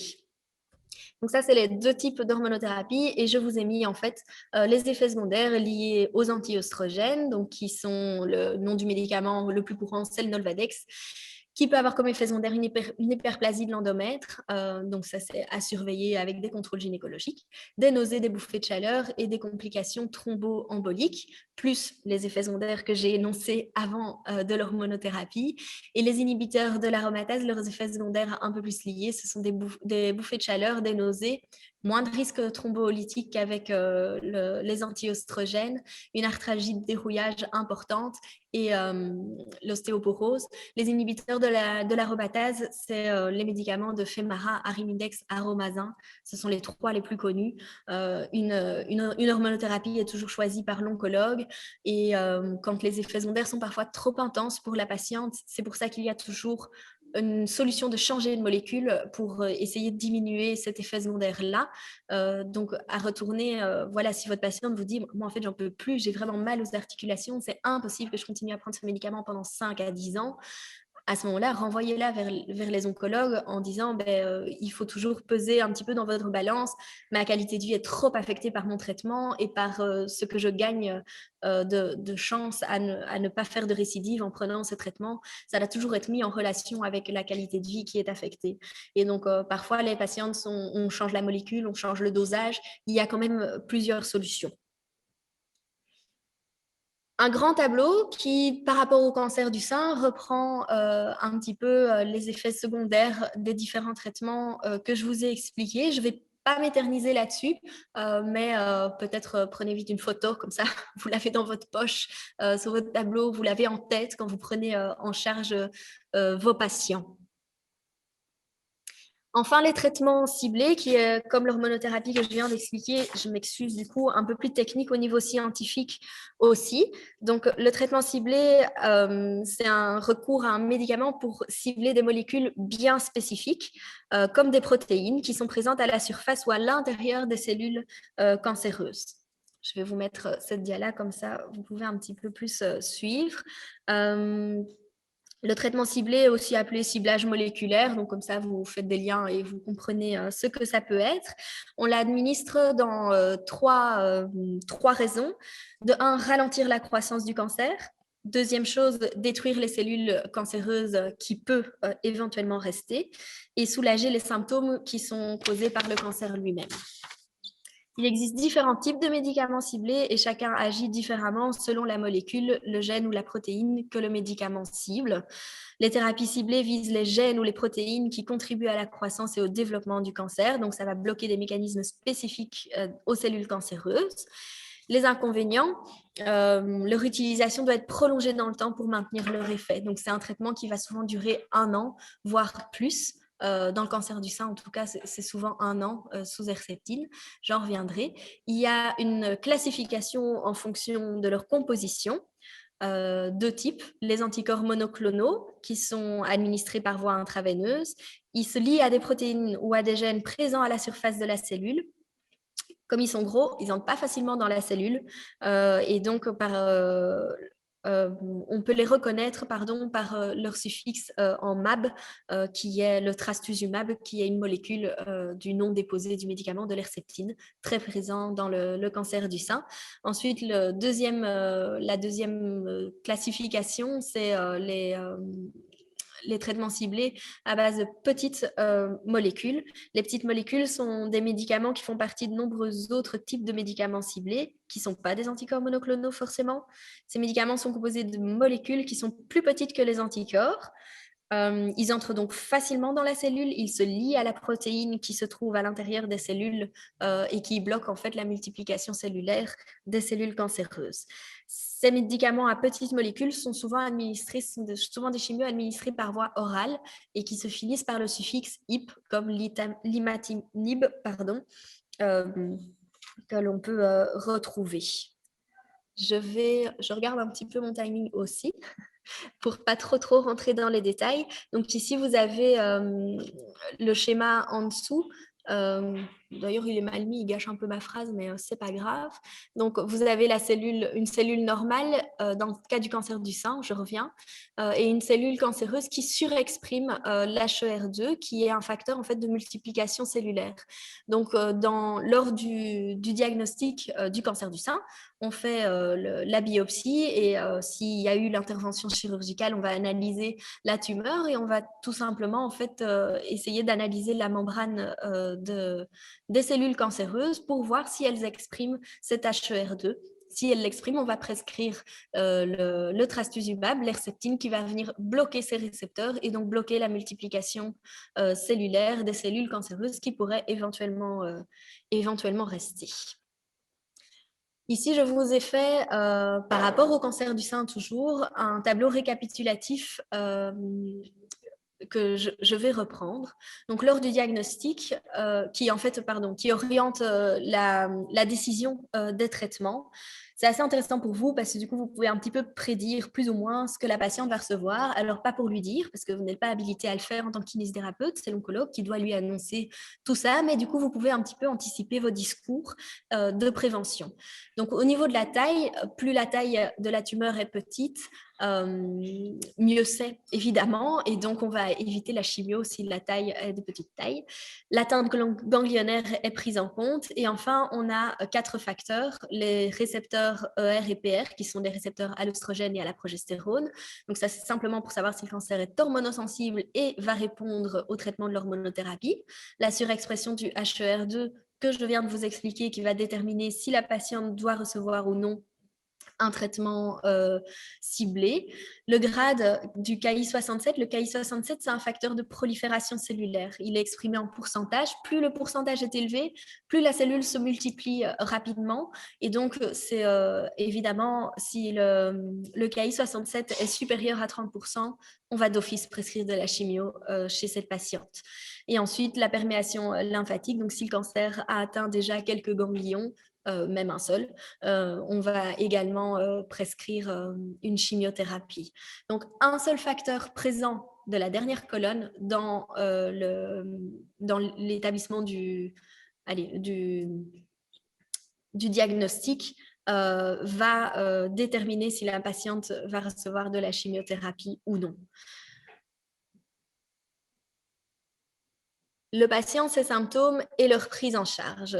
Donc, le patient, c'est quoi? C'est une personne à part entière. Un patient oncologique est une personne, mais il y a aussi tout son cadre social, familial et professionnel.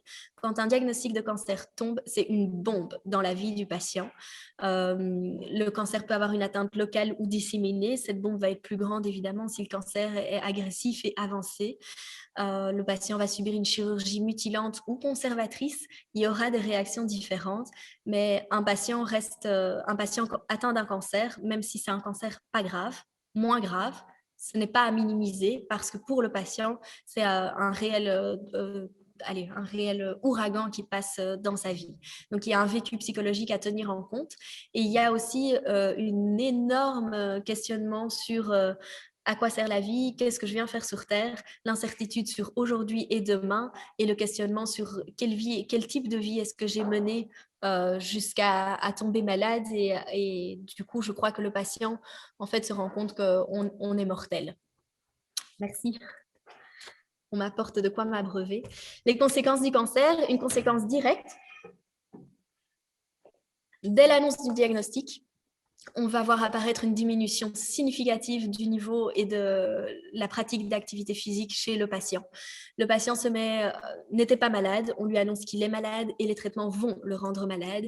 Il se met dans ce rôle-là qu'il va devoir jouer et la famille l'installe également dans ce rôle-là. Donc, on constate directement l'abandon de j'ai un cancer, je ne vais plus aller à mon cours de yoga parce que je sais qu'avec les traitements, ça ne va plus être possible. En tant que thérapeute, je pense qu'on peut, si on a la chance de croiser le patient au début de son cancer, c'est dire si, continuez jusqu'à ce que ça fonctionne et quand ça devient vraiment difficile, venez chez moi, on adaptera les choses. Une atteinte physique et fonctionnelle, j'ai déjà énoncé beaucoup de choses par rapport au traitement, je les rappelle vite fait, une diminution de la fonction cardiovasculaire, de la force, de la masse musculaire, de la masse, une augmentation de la masse grasse liée aussi au fait que le patient bouge moins. Donc tout ceci va être empiré par le fait que le patient va moins pratiquer d'activité physique. Et enfin, le dernier point, les désordres psychosociaux, on peut avoir une dépression dès l'annonce du diagnostic, une anxiété certaine, une diminution de l'estime de soi. Pourquoi est-ce que c'est tombé sur moi? Qu'est-ce que j'ai fait pour mériter d'avoir un cancer? Ce sont des questions réelles que les patients se posent et tout ça engendre, mis ensemble, une diminution réelle de la qualité de vie. La particularité du patient cancéreux, c'est un patient auquel on doit s'adapter constamment en fonction de ses traitements. C'est un parcours très très long pour lui. On va devoir s'adapter à sa fatigue physique et morale, au fait qu'il en a marre d'être malade, au fait que les traitements le fatiguent réellement. On va devoir s'adapter à ses douleurs physiques ou morales, à sa perte de poids et de la masse musculaire qu'on va devoir gérer et essayer de freiner, à l'altération de l'état général et au traitement des effets secondaires. On a une échelle de Karnowski qui est intéressante à utiliser pour suivre, donc, l'échelle de Karnowski, en fait, elle montre comment est-ce qu'on dit ça? l'évolution de l'état de notre patient. Et donc, ça peut être intéressant de faire passer cette échelle au patient tout au long de ces traitements pour voir un petit peu l'évolution et s'il y a une dégradation de son état général ou non. La fatigue, un symptôme majeur du patient oncologique, une prévalence, donc 50 à 90% des patients en souffrent. Les causes restent à préciser et sont parfois nébuleuses et sont multifactorielles.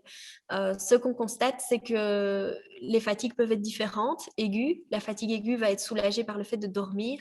La fatigue chronique ne sera pas soulagée par le sommeil. Elle sera soulagée par l'activité physique, encore et toujours, mais je vais laisser mon collègue vraiment développer ce point-là au cours de la journée. La fatigue, c'est aussi un ensemble de choses. Donc, il y a toutes les causes cumulatives de la fatigue d'un côté et il y a de l'autre côté la capacité du patient, la capacité physique qui est détériorée par ces traitements. La capacité physique diminue et donc toutes les causes cumulatives de la fatigue sont de plus en plus importantes. C'est des cailloux de plus en plus lourds à porter pour le patient et donc en fait tout au long de son parcours, le patient va avoir un impact différent et un ressenti différent de sa fatigue. Le déconditionnement à l'effort, on va le diagnostiquer avec une diminution du niveau d'activité physique qui est présent dès l'annonce du diagnostic, comme je viens de le dire. Des troubles du sommeil et de la fatigue qui sont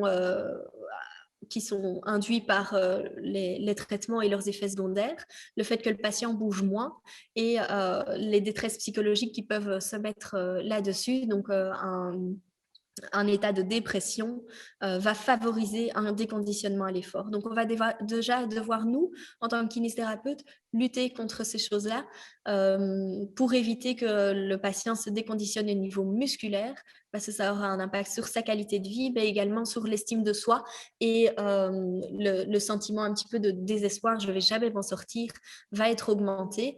Tout ceci représente une intolérance à l'activité physique et donc nous, on est là en tant que thérapeute pour casser ce cercle vicieux de non-pratique de l'activité physique car ça va résoudre la diminution du niveau physique du patient, ça va résoudre partiellement ces troubles du sommeil, ça va favoriser en tout cas le sommeil, ça va permettre au patient de mieux bouger et moralement parlant aussi, quand un patient est en chimiothérapie et rentre chez lui en disant « Aujourd'hui, je fais 5 km à vélo », je peux vous dire qu'il est fier et que son amour-propre est réellement augmenté. La douleur, un symptôme non négligeable et très variable chez le patient. Alors déjà, la douleur par le patient oncologique est vécue comme une dégradation ou un nouveau symptôme de son cancer. Donc, c'est souvent une aggravation de la maladie pour lui et sa famille. Donc ça, ce sont des choses qui, nous, parfois, on doit expliquer pourquoi la douleur est présente et que ce n'est pas forcément lié à une aggravation de son cancer.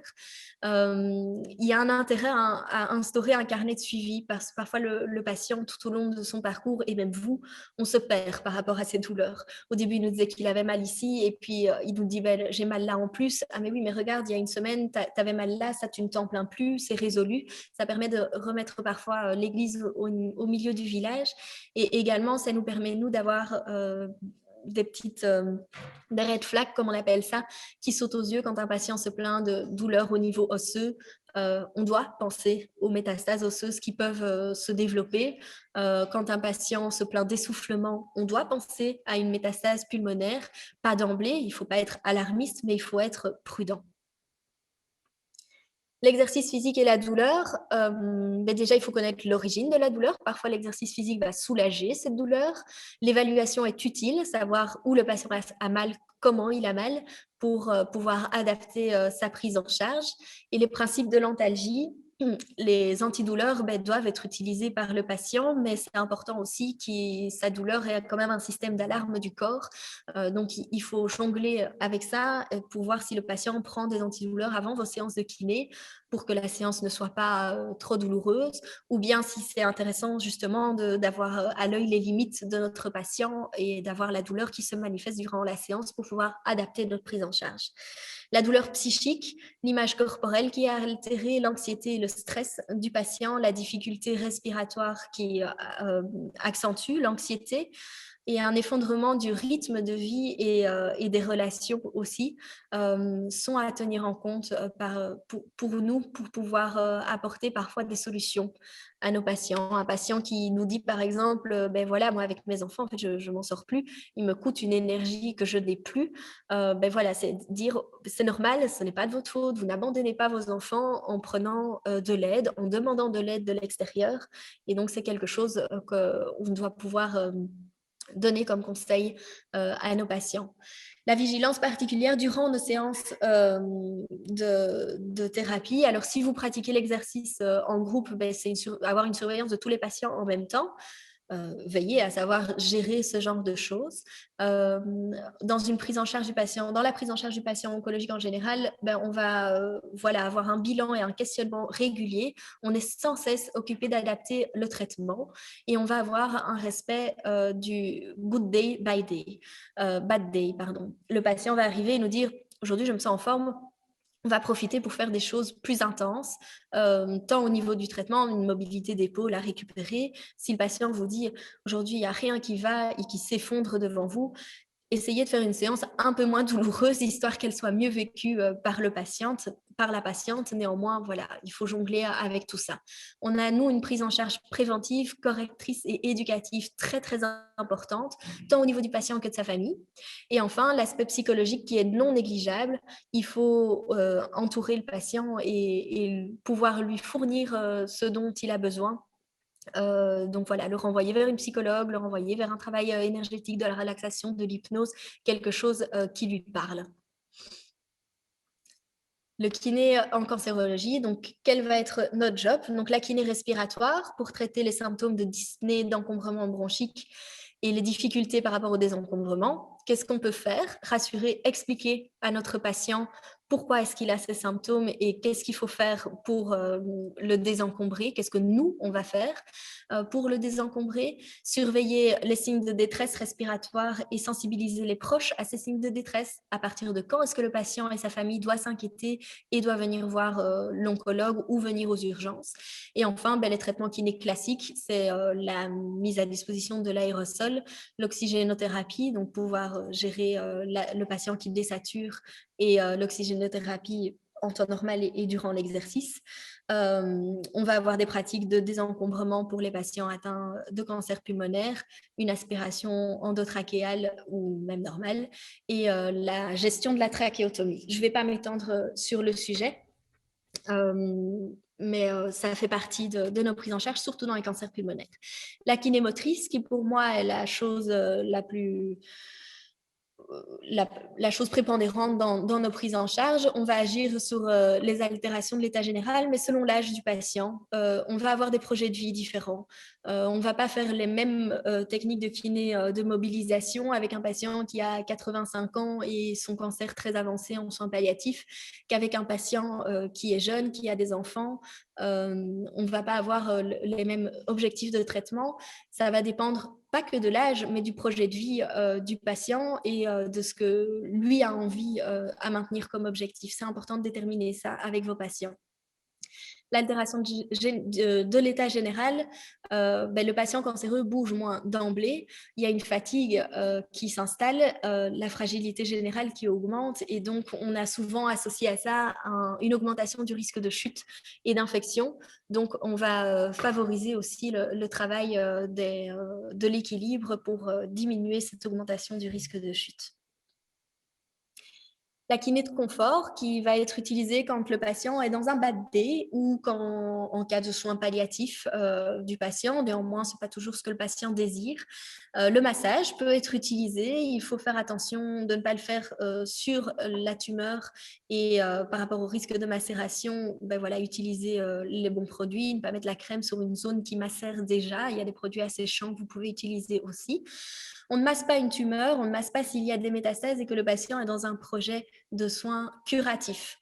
En soins palliatifs, évidemment, la décision est différente. On peut masser un patient métastatique en soins palliatifs. Ça ne changera, entre guillemets, rien au pronostic vital.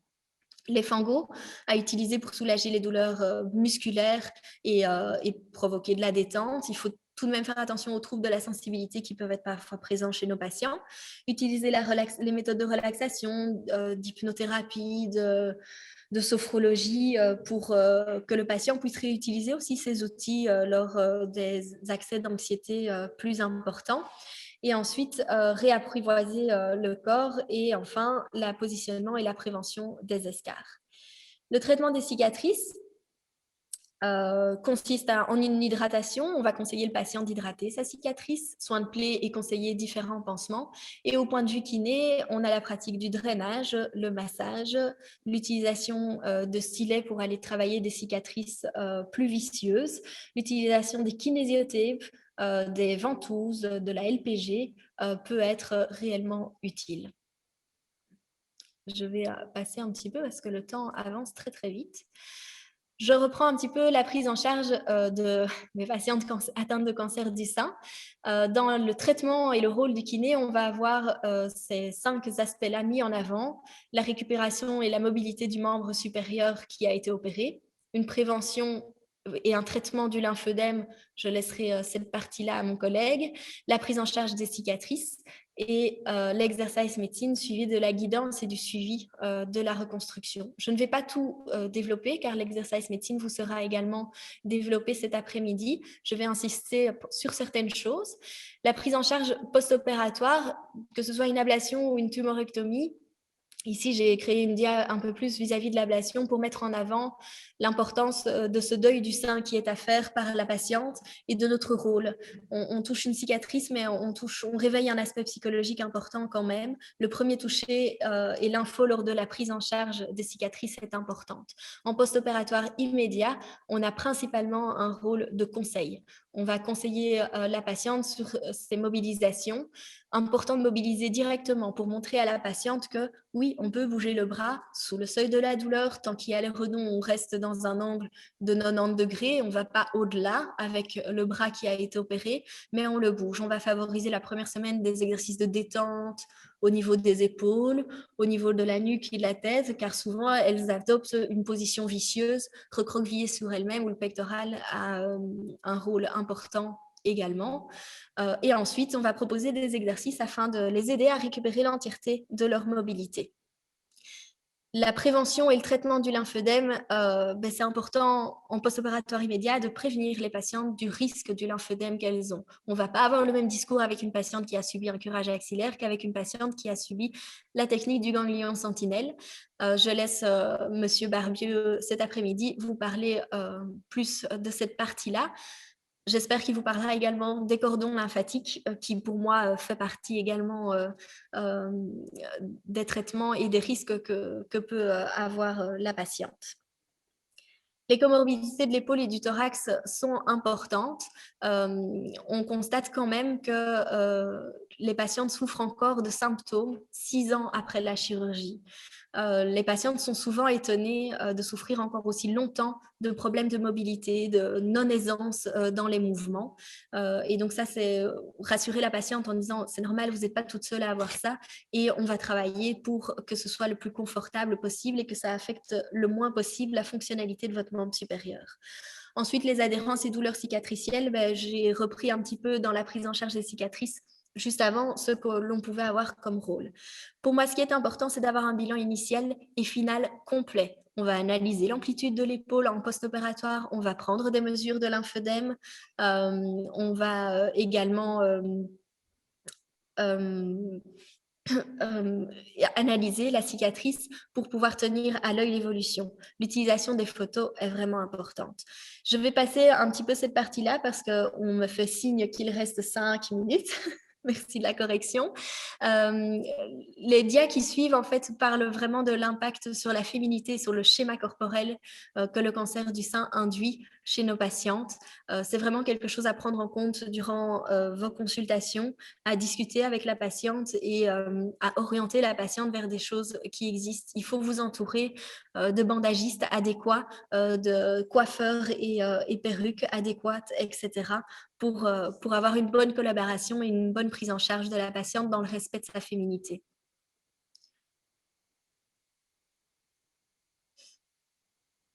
Voilà, un petit mot sur les spécificités des patients oncogériatriques. Les risques identifiables, ce sont des patients très fragiles et multiples qui ont une compliance au traitement mais plus compliquée parce qu'ils sont plus fragiles, donc les traitements sont plus agressifs pour eux. Une instabilité des symptômes et de l'état général. Et également, pour une personne âgée, il vaut mieux être en bonne santé pour pouvoir tomber malade. Ça, c'est vraiment une phrase qui reprend la spécificité du patient âgé oncogériatrique. Il vaut mieux qu'il soit dans un bon état général avant la mise en place des traitements oncologiques. La personne âgée est souvent en couple ou bien isolée. Dans le couple, il y a souvent dans les couples de personnes âgées une personne qui était le maillon fort du couple face à un conjoint. Ça va avoir tout un impact si la personne qui tombe malade était le maillon fort et aidait son conjoint ou si c'était le maillon faible et le conjoint vaillant a un risque d'épuisement important. C'est à rester vigilant à ça pour mettre en place vraiment de l'aide autour de ces couples et autour de ce patient oncologique. Je vous ai mis ici quelques réflexions dont les patients gériatriques se posent quand même quand on a un cancer à 90 ans. Ce n'est pas la même réflexion sur la vie que quand on est atteint d'un cancer à 50 ans. Le projet thérapeutique et le rôle du thérapeute. Ouais, je termine juste ceci. Je vais passer à la conclusion, je m'excuse. Stop, top. C'est bon, 10 minutes encore? Ok. Oui, je pensais que c'était 10h30. Parfait, désolée. Donc, le projet thérapeutique est un rappel très global. On peut avoir un projet curatif avec un arsenal complet, un projet curatif avec une réanimation ou non, et un projet de soins palliatifs. On doit connaître le projet thérapeutique du patient. Il est mis en place avec l'équipe médicale et on doit parfois avoir aussi le courage d'interpeller les médecins si le patient nous fait part de changements de désir par rapport à son projet thérapeutique. Ça, c'est notre job. L'éthique du thérapeute physique, un petit mot, c'est pas évident d'être thérapeute physique en oncologie. C'est un choix, je pense, que l'on fait. On doit toujours être vigilant et être au clair par rapport à notre propre vécu, par rapport à ce qu'on vit et pourquoi est-ce qu'on encadre les patients oncologiques. On peut avoir différentes casquettes, différents rôles. On peut parfois être le sauveur, le performeur, le bodybuilder, le porteur d'objectifs, lesquels, mais surtout pas oublier pour qui vous les menez et pour répondre à quelle attente. Donc, c'est des choses, vous devez vous questionner, vous devez échanger avec vos collègues, vous devez vous décharger de certaines choses. La prise en charge des patients oncologiques n'est pas une chose, pour moi, anodine et le cadre est à placer selon votre personnalité, selon ce que vous voulez bien donner à vos patients. L'équipe pluridisciplinaire, je fais juste un petit mot sur la différence entre l'équipe pluridisciplinaire et transdisciplinaire. Dans l'équipe transdisciplinaire, le patient fait partie de l'équipe et on fonctionne tous ensemble pour son projet thérapeutique. Dans l'équipe pluridisciplinaire, on se situe tous en tant que thérapeute autour du patient. Voilà.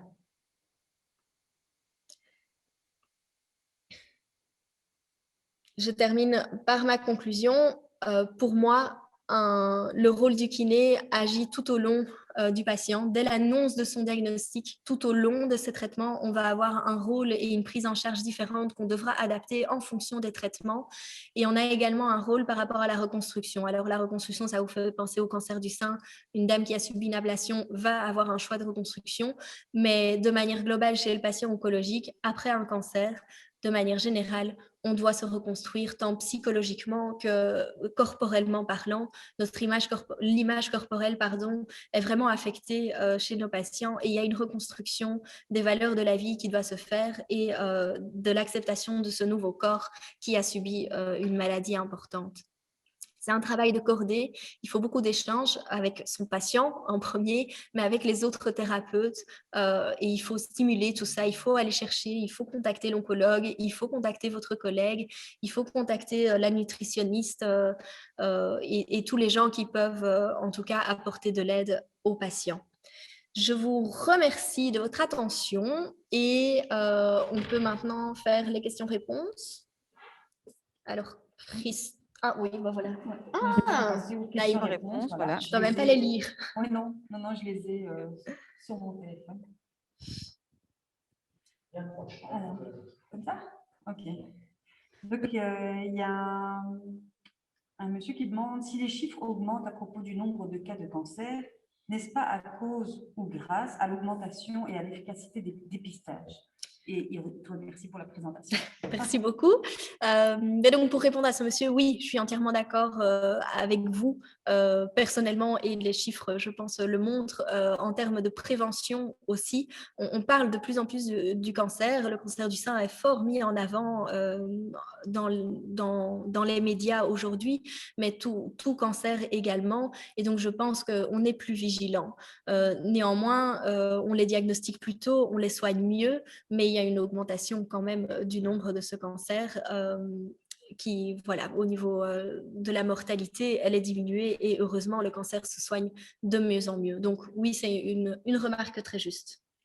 Alors, une deuxième question, ça concerne le nœud sentinelle. Alors, il demande, peut-on avoir un faux négatif? Est-ce que le cancer peut se répandre dans d'autres ganglions sans qu'on se rende compte? Et si oui, comment ça se fait? Alors, la technique du ganglion sentinelle, quand je l'ai expliqué, donc on injecte ce marquage dans la tumeur pour voir vers où se dirige. Et souvent, dans une technique de ganglion sentinelle, c'est quand même rare qu'on retire qu'un seul ganglion. On retire les premiers de la chaîne. On peut avoir des faux négatifs. Donc, en péropératoire, donc pendant l'opération, on va retirer ce ganglion coloré que la tumeur injecte. On le découpe en 4 et on va observer qu'il n'y a pas de cancer, de cellules tumorales au sein de ces ganglions. Néanmoins, après, le ganglion est emmené en anatomopathologie. Très dur à dire après 1h30 d'exposé, mais je l'ai sorti. Ce ganglion va être analysé et parfois, oui, on se retrouve avec un ganglion qui finalement est positif dans les recoupes parce que quand on l'analyse en anatomopathologie, on va le séquencer en beaucoup plus petit et donc on va être plus précis dans notre diagnostic. Et donc, dans certains cas, les patientes peuvent être rappelées pour devoir faire le curage axillaire. Donc, on rappelle la patiente et on dit malheureusement un ganglion était positif et on doit retirer plusieurs ganglions de la chaîne, ou bien on va irradier le creux axillaire. Et là, les protocoles sont un peu occupés de varier et de changer en fonction des hôpitaux et des prises en charge à ce niveau-là. Alors, toujours pour le ganglion sentinelle, on demande, peut-on quand même avoir un risque de développement d'œdème? Alors, dans le ganglion sentinelle, bien sûr, le risque de lymphœdème est diminué.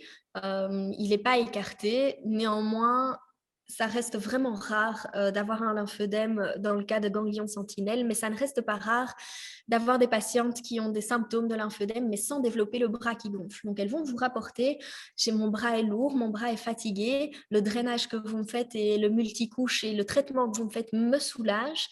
Néanmoins, on ne constate pas visuellement et les mesures sont, oui, peut-être légèrement plus importantes, mais non significatives. Dans ce genre de cas, c'est compliqué parce que la patiente, du coup, il n'y a pas un diagnostic de lymphœdème posé. C'est compliqué en tant que thérapeute d'obtenir les pathologies chroniques pour pouvoir les soigner avec plus de séances. À ce moment-là, vous devez vous tourner vers la lymphoscintigraphie, qui est l'examen qui va analyser en fait la fonctionnalité de la lymphe, et donc on peut poser un diagnostic de lymphœdème par rapport à la lymphoscintigraphie. Merci. J'ai encore des questions, mais je continue. Alors, sur base de quels critères peut-on dire qu'il vaut mieux privilégier la chimio plutôt que la radiothérapie ou inversement?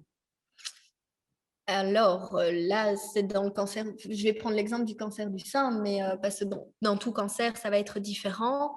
La radiothérapie et la chimio peuvent se faire de manière concomitante. Je vais reprendre la dia. C'est encore partagé? Oui. Hein. Je vais reprendre la dia qui se détermine pour un peu vous réexpliquer. Donc, la radiothérapie est un traitement loco-régional. Voilà, cette dia-là, dans le cadre du cancer du sein, la chimio va être donnée s'il y a un KI67 supérieur à 30%, point à la ligne. S'il n'y a pas ce critère-là, on ne va pas donner de chimiothérapie. Pas point à la ligne, pardon. Elle va être donnée si un des critères est présent dans la dernière colonne avec un risque élevé. La chimiothérapie va être administrée.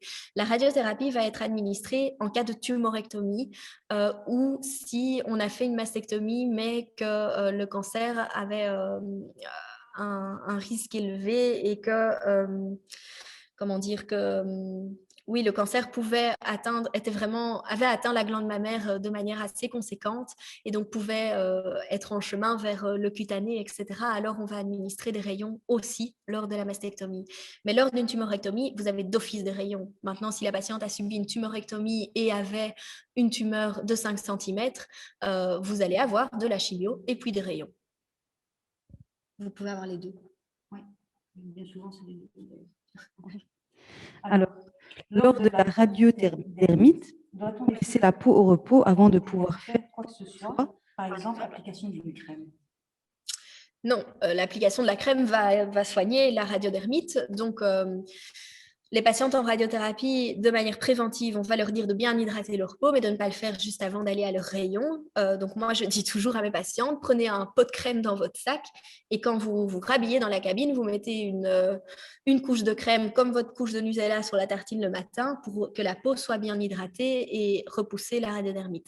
Si la radiodermite est présente, moi, j'organise souvent le rendez-vous après les rayons pour pouvoir justement hydrater la peau. On va utiliser des crèmes dans une radiodermite de grade 1. Donc, quand elle commence et que la patiente se plaint de chatouillement, on peut utiliser des crèmes avec des agents d'apaisement. Donc, le fait que ça gratte moins, il y a des crèmes vraiment prévues pour ça. Et puis ensuite, là, c'est le job de du radiothérapeute de dire on prescrit une crème à base de cortisone et puis on prescrit du flamigel si la peau est réellement brûlée. Donc oui, la crème va être le principal traitement de la radiodermite. Mais pas avant. Le flamigel, je pense qu'il le prescrit. Oui, mais voilà. On doit le mettre directement après la radiothérapie. Exact. Alors, il y a une question qui dit « Je n'ai pas compris pourquoi la mise en charge est une contre-indication pour les ostéoporoses. Justement, c'est en faisant ça qu'on peut stimuler les ostéoblastes. » Oui, dans la mise en charge, c'était plutôt… ne mettez pas peut-être 50 kilos à la leg press chez vos patients parce qu'il y a la contrainte sur l'os qui est à respecter. J'aurais dû plus développer et expliquer, bien entendu, la mise en charge, donc le fait de travailler avec le poids du corps stimule cette production-là, mais vous devez toujours garder votre balance de contrainte sur l'os qui est fragilisé avec la stimulation des ostéoblastes. Alors, en tant qu'amateur de bière, je voudrais savoir pourquoi l'alcool est un facteur favorisant le développement d'un cancer. Physiologiquement parlant, il se passe quoi? Alors là, je ne vais pas pouvoir répondre à la question parce que j'aurai besoin d'une autre journée pour un exposé plus long. Donc, je botte en touche un peu sur cette question parce que c'est vraiment un principe moléculaire, ça a un impact sur les facteurs hormonaux, etc. Je vous invite à réouvrir les cours de physiologie cellulaire que vous avez eu dans vos études de kiné. Alors, il y a une personne qui demande « Bonjour, dans quel cas l'immunothérapie sera prescrite ?» Alors, dans quel cas l'immunothérapie sera prescrite? C'est si des… Compliqué comme question. Hein.